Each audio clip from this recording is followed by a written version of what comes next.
Jangan lupa subscribe YouTube channel Metro TV News dan jangan lupa nyalakan notifikasinya.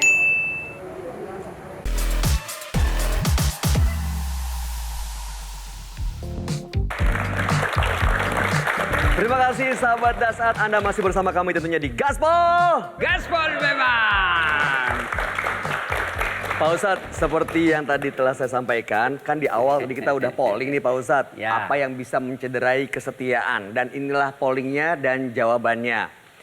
Jadi yang membuat orang sulit untuk setia itu merasa pernah dikhianati dan ingin balas dendam. Ada godaan materi dan materialistis dan juga ada nafsu yang tidak terkendali. Nah, ini saya mau fokus kepada yang A dulu nih Pak Ustadz. Pernah dikhianati dan ingin balas dendam. Apakah itu boleh Jadi menjadi begini, alasan untuk tidak soal setia? ini balas dendam. Apakah balas dendam dalam Islam dilarang? Tidak. Tapi bukan orang yang baik imannya. Rasulullah mengatakan, kalau engkau disakiti, maka balaslah sesuai yang kamu rasakan. Tapi memaafkan jauh lebih baik daripada itu. Artinya, contoh, saya memukul Mas Bayu, tak. Mas Bayu punya hak, memukul tidak boleh di muka saya. Harus sama. Tapi di sini sama. Sini dan sama sakitnya. Jangan saya pukul di sini, Mas Bayu tendang ini. Wah, lebih sakit. Kan? Nah, tapi kata Nabi, kamu boleh balas, tetapi sesuai yang dia rasakan, kamu rasakan. Tapi ketahuilah, memaafkan jauh lebih mulia. Nah sekarang, saya pernah dikhianati. Lalu saya sakit hati dan berkhianat juga. Saya dengan orang yang berkhianat, itu di hadapan Allah sama saja. Ibu dikhianati nih, pasangan selingkuh. Lalu ibu balas dendam. Selingkuh juga sama tetangga. Apa ibu lebih mulia daripada suami? Enggak, sama hinanya. Di hadapan Allah sama hinanya. Nah, ada orang yang berselingkuh awalnya karena sakit hati dan akhirnya melakukan pembalasan dan kecanduan. Oh, keterusan gitu Pak Ustadz. Keterusan. Apa yang mau dicapai? Apa yang mau dicapai dengan sikap seperti itu? Mesti kalau suami berkhianat atau istri berkhianat dan tidak bisa memaafkan, bukan dengan melakukan maksiat pula. Jangan kau membenarkan kemaksiatan yang orang lakukan dengan cara melakukan maksiat pula. Kalau saya merasa dikhianati, Mas Bayu merasa dikhianati dan tidak mampu menerima pengkhianatan itu, bukan dengan cara membalasnya dan berkhianat, tapi cara apa? Kita pisah baik-baik. Oke, Pak. Satu kali kau sakiti hati ini, masih ku maafkan. Dua kali kau sakiti, masih juga ku maafkan. Tapi jangan sampai 3 kali. Jangan, oh jangan. 3 kali batasnya. Oh. Kalau Allah, semakin kau maafkan, semakin mulia di sisi Allah. Masya Allah. Dan tidak akan menjadi hina orang yang memaafkan. Tapi saya tidak sampai, saya sudah tidak bisa memaafkan Ustaz. Sakit. Sudah bisa sakit hatiku. Bukan dengan cara membalas. Cara apa? Kita pisah baik-baik. Bang, saya sayang sama kamu. Tapi saya tidak mau larut dalam maksiat. Saya tidak bisa begini terus. Tahun lalu kau ulang, tahun ini kau ulang lagi, tahun depan kau ulang lagi. Saya bisa mati kekeringan. Saya bisa mati sakit hati. Daripada saya mati sakit hati, lebih baik kau ceraikan saya baik-baik bang. Kembalikan aku ke rumahku. Nah itu. Kalau ibu lalu membalas, siapa yang jadi korban? Rumah tangga. Intinya siapa yang jadi korban? Anak kita. Bagaimana perasaannya? Ya, saya tidak bisa bayangkan gimana anak yang melihat bapak dan ibunya selingkuh. Pasti rusak jiwanya.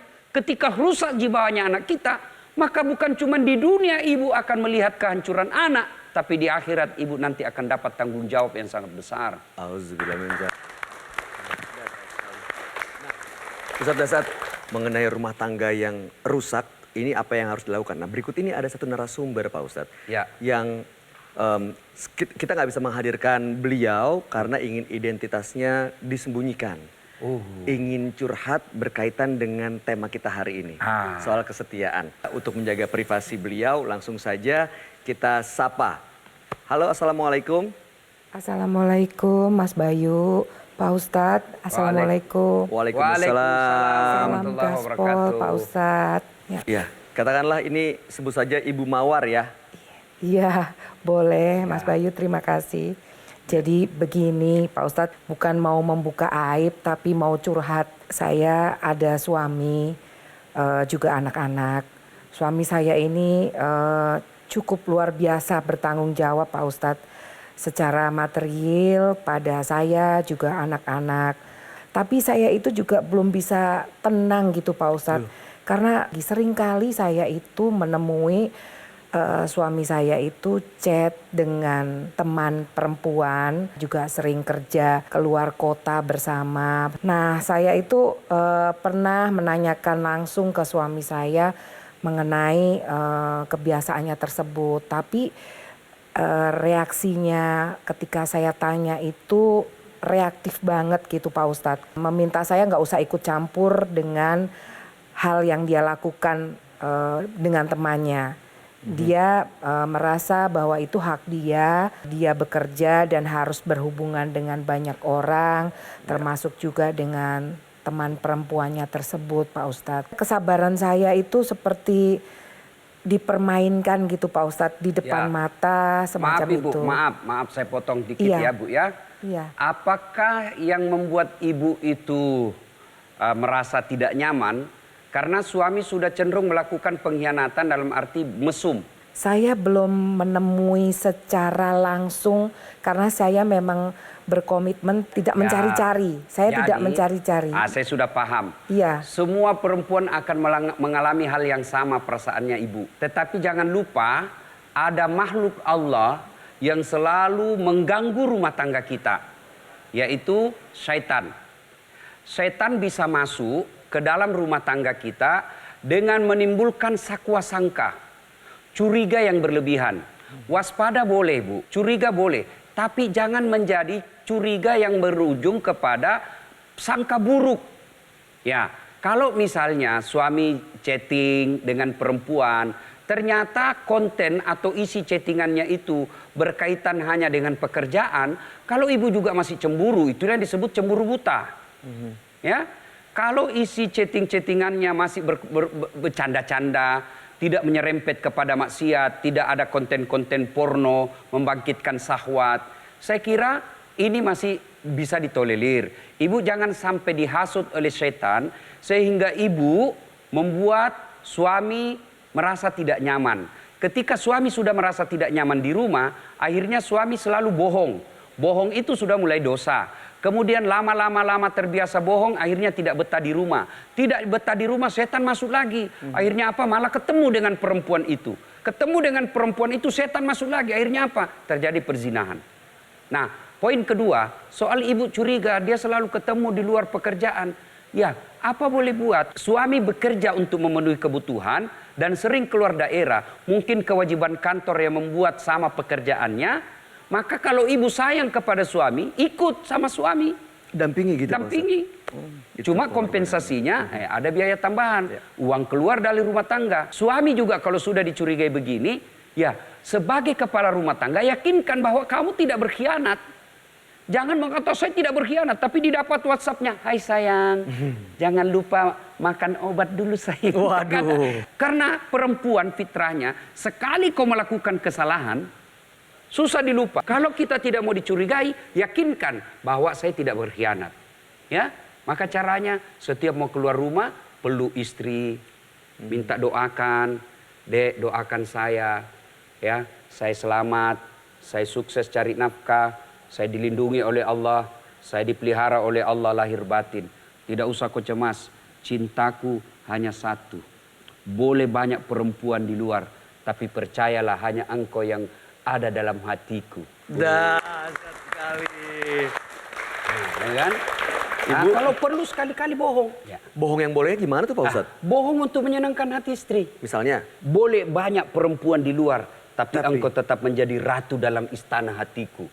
Ya, kau paling cantik sedunia. Itu kan bohong. Masih ada yang lebih cantik sebenarnya. Tapi karena bohong seperti untuk menyenangkan hati istri, boleh aja. Bohongnya seorang suami untuk menyenangkan hati istri itu boleh. Cuma ini juga istri, kalau kau sudah disanjung, sudah dipuja seperti itu, jangan juga kau tunjuk, pasti kau bohong. Ibu, Ya kan? gimana setelah mendapatkan petuah dari Ustadz Dasat, masih ada yang mau disampaikan atau ditanggapi mungkin? Sikapnya suami saya ini memang tergolong tidak romantis. Sanjungan-sanjungan kayak gitu nggak ada Pak Ustadz.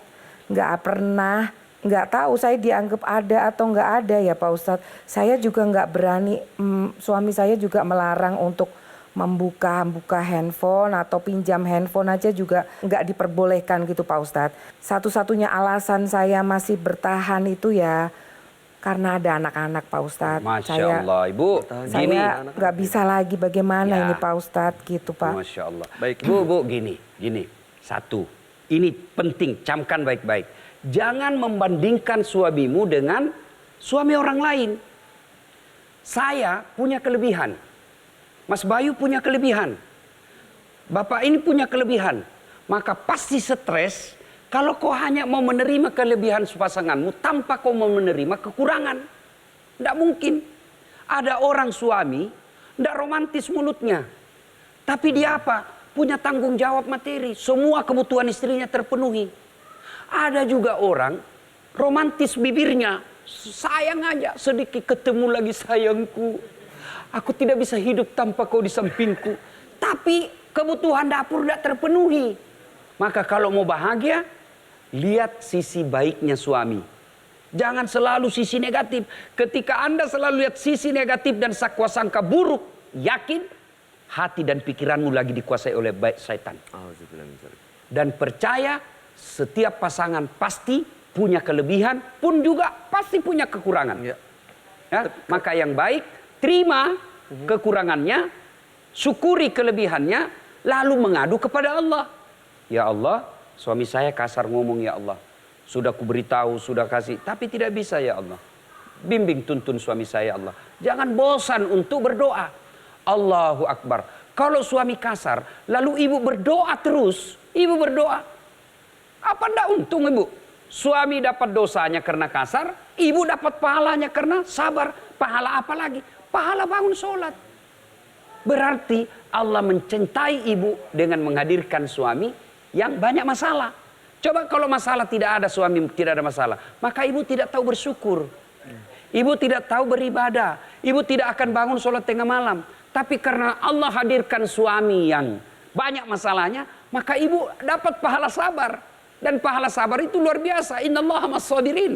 Allah bersama orang yang sabar. Yang kedua, karena suami punya masalah, lalu ibu selalu tiap malam bangun sholat tahajud. Bukankah dengan sholat tahajud itu, ibu menjadi mulia? Wa minal laili fatahajjat bihi. Dia bangun sepertiga dari malam untuk mendekatkan diri kepada Allah. Jadi, ketika ada masalah, orang yang beriman, masalah itu dijadikan untuk mendekatkan diri kepada Allah Subhanahu wa taala. Dengan cara apa? Berdoa dan berserah diri kepada Allah. Dasar sekali.